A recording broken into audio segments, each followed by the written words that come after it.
right, folks, we're going to open up the floor for Coach Knowles, fourth row, middle, and Yanders, Buckeye Sports Bulletin.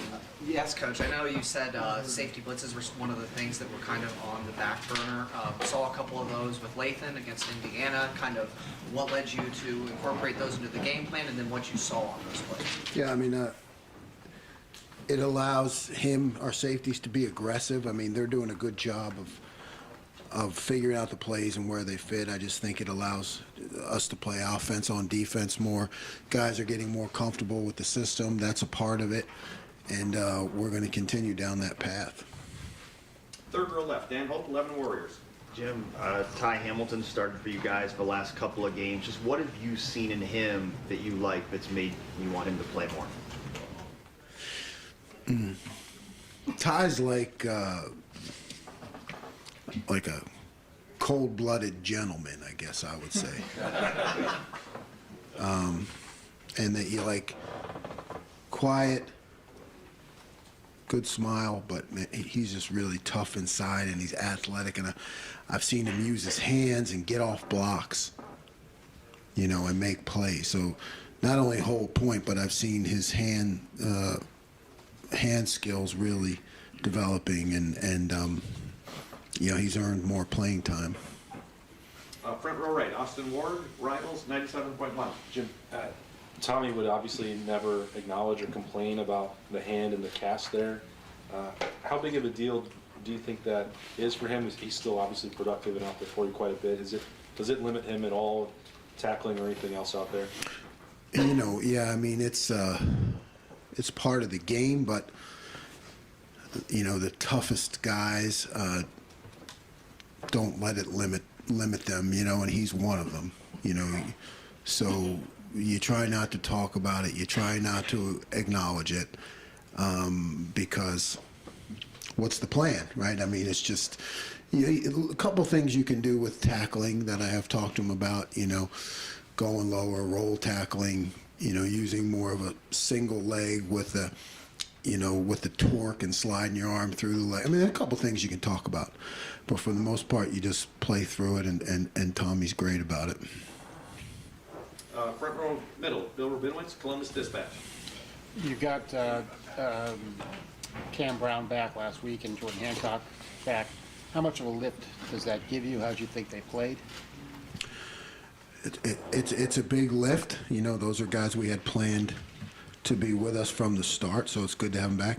And I thought they played well. You know, you saw Cam on a couple 50-50 balls deep, you know, which is that's a big deal. Some plays that maybe we didn't make earlier in the year. It was good to see him make those plays, and that does lift up the defense, and it breeds confidence. Third row right, fourth row right, Spencer Holbrook, Letterman Hall. Regarding the defensive line, Dan just asked you about Ty Hamilton, but Teron and Ty seem to be cementing themselves as those top two guys. What are you seeing, not just from Ty, but from those two working together, that makes the defensive line better? Yeah, Teron, very similar. You know, it's one thing to hold the point, but to have the athleticism to then, what you saw Teron do also in the game, and you've seen him do it, to disengage from the block and make tackles. You know, that's like the next step. And so I think both of those guys are doing really good things in that area, and you're seeing that. Second row left, Stephen Means, Cleveland.com. Whether it's Jordan Hancock missing the first half of the season, basically Denzel and Cameron being out in and out and stuff, and then whatever happened with the defensive line, it just doesn't feel like you got an opportunity to see what this defense looks like with all of its parts. And is there any excitement that maybe Maryland is the first opportunity for you to be able to do that? And as a guy who's a schemer and a thinker, you know, what kind of pops up in your head when you think of that? I mean, it's a great point and valid, but I just don't think that way. I just think that's a luxury, you know, because this is big time college football, you know, and if you're going to be really good as a defense guy, you know, guys have to be able to come in and out and have depth. So And you know, sometimes when I was young, you'd go through plans where you might plan, okay, I got these guys back now and I can do this, and then you're out of that on the first play of the game. So really it's just business as usual. It's nice, it's a good thing, but we just got to keep doing what we're doing. Third row right, Rob Aller, Columbus Dispatch. Jim, you go against this receiving core every day in practice. As a group, what impresses you about them? And then individually with Marvin, what kind of nightmare is he to defend? As a group, you know, extremely hardworking and talented and competitive. You know, I think that whether it's 7-on-7, 1-on-1, I mean, our receivers are always going hard, and that's part of what I'm sure makes them great. And Marvin is just the best I've ever been around. You know, some of the catches that he makes in practice when they show up in the game, you know, we see it every day. You know, plus he's from a great high school. Yeah. How do you defend a guy like that? You have to try to double him, or you have to try to put. But I mean, he's made catches against us in practice, you know, in a bracket. So really, you have to change it up, and you know, because if he knows what you're doing and CJ knows what you're doing, they're going to make plays. Second row right, Bill Landis, Rivals. Jim, now that you have sort of 10 games of seeing it, how do you think that Jack has taken to some of the stuff you're doing with him with the jack position, and what did you think of his play on Saturday, finally getting for a few sacks? Yeah, good. You know, I you know, he's embraced it. You know, I keep encouraging him to even be more reckless. I think that's part of the position where he can grow, we can grow, and it's, you know, you may make some mistakes, but I want to see him be more reckless. And Jack wants to do the right thing, and he's and you know, great team guy. I got to try to find more ways just to cut him loose, you know, and just, you know, let him play free. You sense him being cautious? Is that Not cautious. No, he just, you know, sometimes the more you pile on, this is what the debate always is for me, the more you pile on a guy, you know, and I can do that with that position, like, you know, go here against this set, go here against this set, cover this guard in this set. You know what I mean? Now it's not cautious, it's thinking, and if a guy is thinking too much, he can't play free. So that's on me. But he's doing a good job. I got to just do more to really cut him loose. Second row right, Doug Lamreese, Cleveland.com. I'll follow up on that, Jim. So often it seems like with defense, right, it's stay in your gap, do your job, everybody fill your responsibility. Is it hard to communicate this to a player, this idea of recklessness? Because it maybe sounds like it's like, hey, 10 other guys do your job, and then Jack, you make it happen. Absolutely, yeah, because you do spend a lot of time on gap responsibility, defensive responsibility, being sound in your approach, and we have that in some of our other things. So, yeah, there is a tipping point, which I think has taken some time over the years that I've used it to where, you know, they really get it. Where now it's okay. Yeah, all 10 of you other guys, make sure you're sound, because this guy's just going to go tear it up, you know. And I think we're still working towards that point. And then just a different topic. You guys are giving up barely over 3 yards per rush attempt as a defense. Just philosophically for you, like, what is it that goes into being a great defense against the run, and where do you think you guys are right now in that pursuit? You know, obviously, cliche, but it starts up front, right? You have to be able to control the gap you're assigned, whether it's through stunt or base, you got to be able to whip people with your front, and that sets everything else up. After that, it comes to an understanding by really the linebackers and the safeties, and I think you've seen that with the development of Tommy and Steele and Lathan, Ronnie making these plays, that it just comes to an understanding that, okay, this is the defense that we called, this is the play they're running, where's the ball going to end up? How do these two parts fit together? And then there's always, because it's defense, right? You really need like 14 guys to defend everything, but so there's always going to be what I call that escape hatch, and it's now the linebackers and safeties know exactly where that escape hatch is going to be, and that allows you to play fast. And to me, that's the key to being a great run defense. Fourth row right, Cameron Teague Robinson, The Athletic. Jim, kind of off that, I think the flashy thing on the defensive line is edge rushers, like go get sacks. That's what people love to see. But inside, like you say things start up front. How important have guys like Ty and Teron been? It's starting things inside. It's not really. Yeah, I think I said it last week. There's nothing sexy about it. I mean, it is just hard work. It's hard work, and it's the the way football was initially created, those battles at the line of scrimmage. And it's morphed a lot since then, but it still takes place, and you still need your tough guys to be tough, and that's where we've gotten such great play out of our tackles, and it's going to be key as we move forward.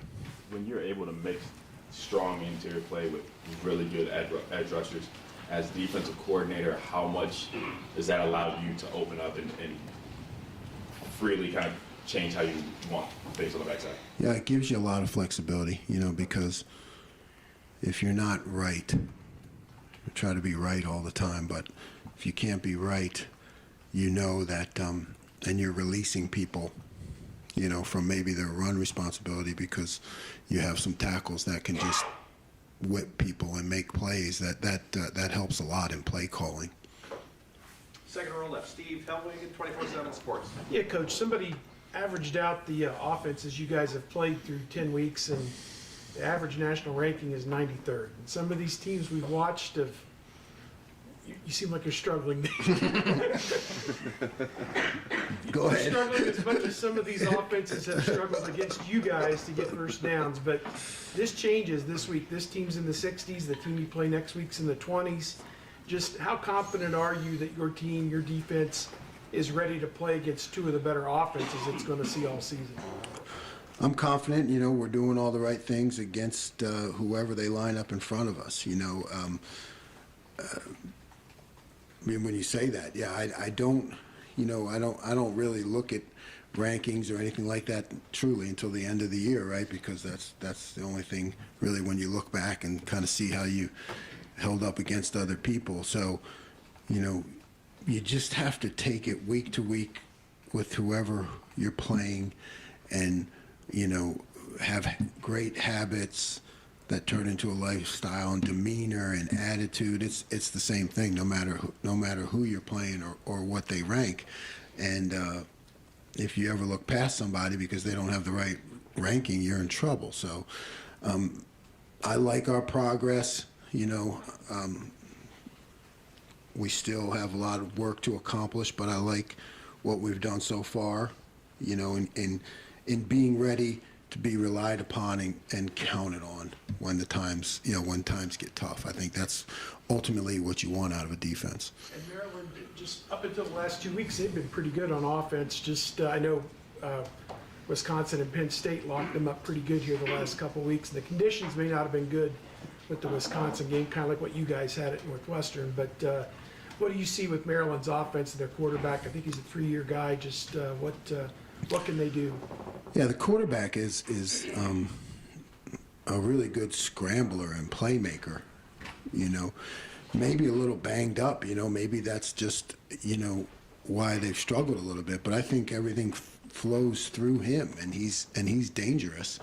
And they have skilled guys at wide receiver and the tight end position. I think the 1-2 targets. So, in a spread attack, they're dangerous. I can see why they played well. Maybe recently, they haven't. But when you look at the totality of the season, it gives you reason to believe you better be prepared. We've got time for just a couple more questions. Deep left, Nathan Baird, Cleveland.com. I just wanted to sort of clarify the situation with Ty Hamilton getting the starts the last couple weeks. Is Mike Hall still in more of a pitch count scenario that you're trying to save him for maximum effort down the line, or is Ty really the guy who should start now from a more complete standpoint, and Mike's got a more specialized? Yeah, Ty's played extremely well, so he deserves that opportunity. But to compare him to what's happening with Mike is wrong, because Mike has really battled injuries. So it's not so much a question of saving him. It's just kind of week to week how Mike is feeling and what he can do. So what he can do on a given Saturday is what he can do. He'll give us everything he has, but he's really fought through some things. And final questions, taking us home, Tim May, Letterman Row on 3.